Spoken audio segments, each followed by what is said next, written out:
Salam əziz YouTube izləyicilərim. Bugün sizə çox gözəl bir mövzu haqqında danışmaq istəyirəm. Bəli, qadınların ən çox qorxduğu alət olan spekulum, yəni güzgü haqqında.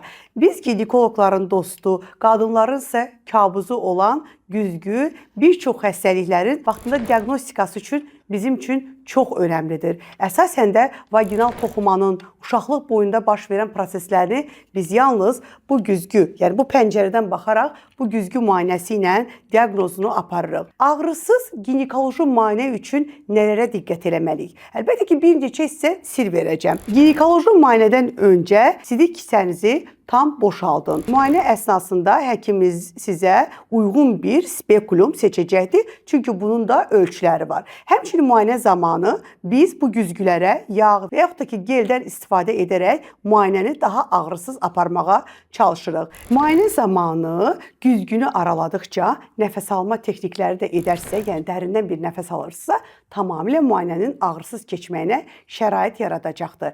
Əlbəttə, güzgü müayinəsindən qorxaraq illərlə ginekoloqa getməyən xanımlara buradan səslənirəm.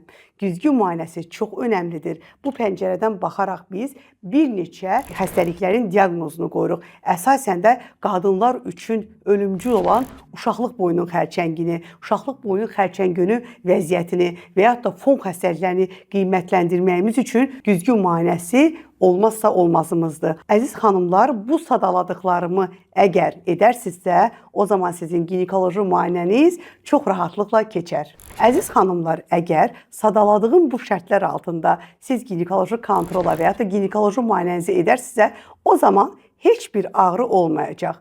Rutin ginekoloji müayinələr çox önəmlidir. Çalışın, axsatmayasınız. Bu və bu kimi videolarımın ardını görmək istəyirsinizsə, kanalıma abunə olmağı unutmayın.